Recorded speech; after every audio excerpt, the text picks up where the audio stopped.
کہ ہم بجلی کس طریقے سے پیدا کر سکتے ہیں تو ہمیں کے الیکٹرک کا محتاج نہیں ہونا پڑے گا. کیوں نہیں بیٹھتی وفاق اور بات کیوں نہیں کرتی سندھ حکومت کے ساتھ؟ دیکھیں اس وقت آئینی طور پر تمام صوبائی حکومتوں کو اختیار ہے، اگر وہ چاہیں تو اپنے ذرائع سے بجلی پیدا کر سکتی ہیں، اپنی ڈسٹریبیوشن کمپنی بنا سکتی ہیں، اور مختلف صوبوں نے اپنے پاور ڈپارٹمنٹ بھی بنائے ہوئے ہیں. کس نے کہا ہے یا کس نے روکا ہے آپ کو وفاق کی طرف سے کہ آپ سندھ یا باقی حکومتیں بجلی پیدا نہیں کر سکتی ہیں، ڈسٹریبیوٹ نہیں کر سکتی؟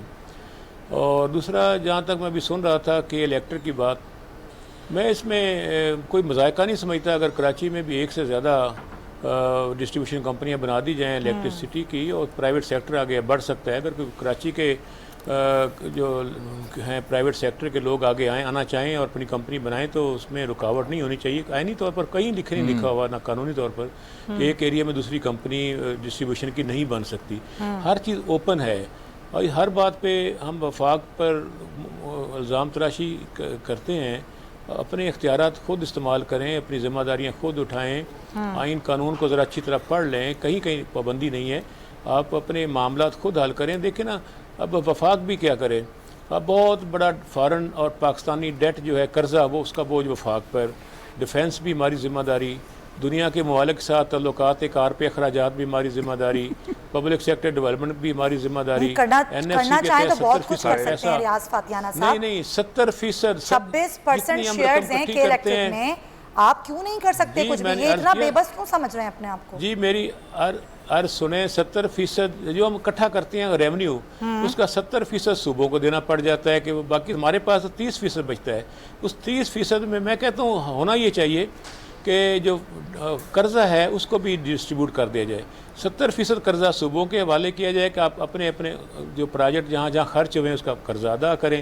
ڈیفینس میں بھی صوبے شیئر دیں، تو پھر حرج نہیں. ہم 30% وفاق کے پاس ریونیو کا رکھنے کو تیار ہیں، اگر صوبے جو اخراجات کا بوجھ بھی برداشت کرنے کے لیے تیار ہو جائیں.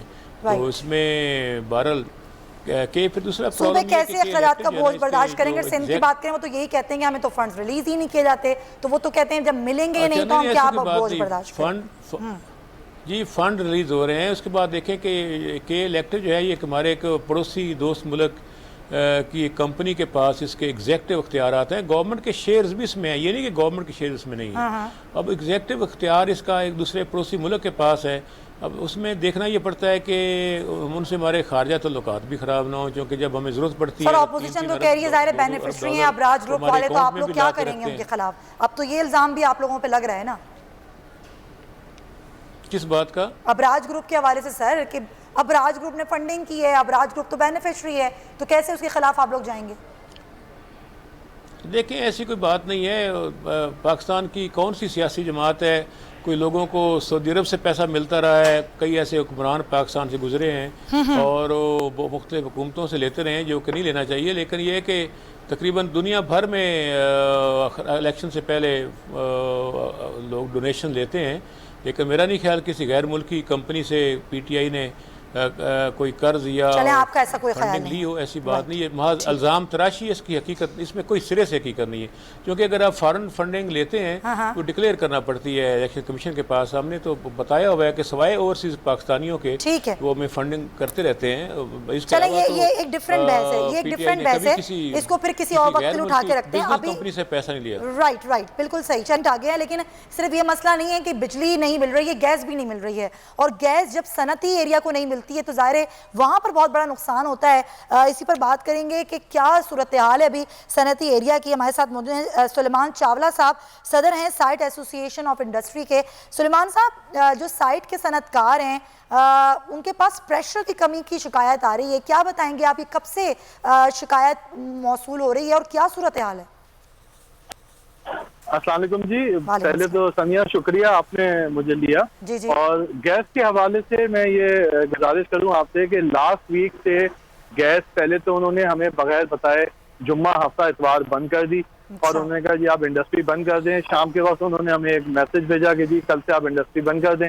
اور اب جبکہ پھر ہماری سیٹرڈے کو گورنر صاحب سے ہماری میٹنگ ہوئی اور اسد عمر صاحب نے وعدہ کرا کہ جی پیر سے آپ کا پریشر بھی صحیح ہو جائے گا اور پیر سے کوئی آپ کے یہاں بندش نہیں ہوگی. مگر انفارچونیٹلی یہ حال ہو گیا کہ پیر کو تھوڑا سا پریشر بند تھا، لائن پیک بن گیا.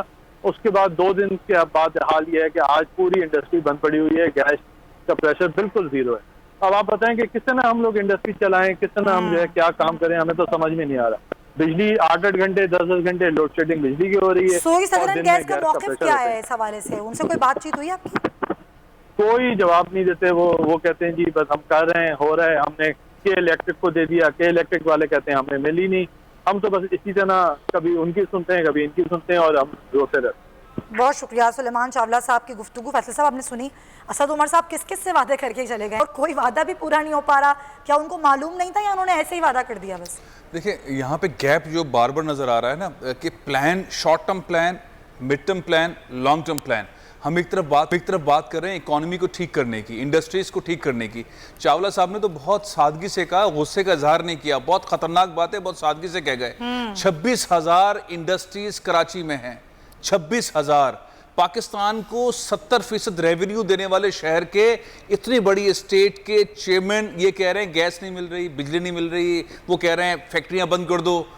بھائی ہم ایکسپورٹ میں پیچھے جا رہے ہیں, بے روزگاری میں اضافہ ہو رہا ہے, مہنگائی میں اضافہ ہو رہا ہے, معاملہ آ کے رکتا ہے گورننس مینجمنٹ کے اوپر. اسد عمر صاحب کے آ کے زبردست اسٹائل کے اندر بات کرنے میں کیا بات ہے, وہ پتہ نہیں کتنے سالوں سے یہ باتیں کر رہے ہیں پارلیمنٹ میں کھڑے ہو کے, جلسوں میں کھڑے ہو کے. معاملہ یہ ہے کہ بیوروکریٹ سے کام کیسے لینا ہے, چیزیں کس طرح چلانی ہے. یہ بیوروکریسی ان کی بات ہی نہیں مان رہی, ان کو کام لینا نہیں آتا بیوروکریسی سے. چھوٹے چھوٹے چیزوں کے اندر وہ اٹکا دیتے ہیں.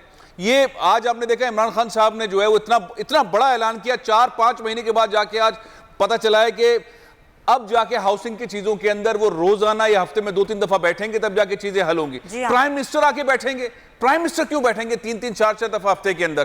کہاں ہے پیچھے نیچے پوری بیوروکریسی, کہاں ہے منسٹری؟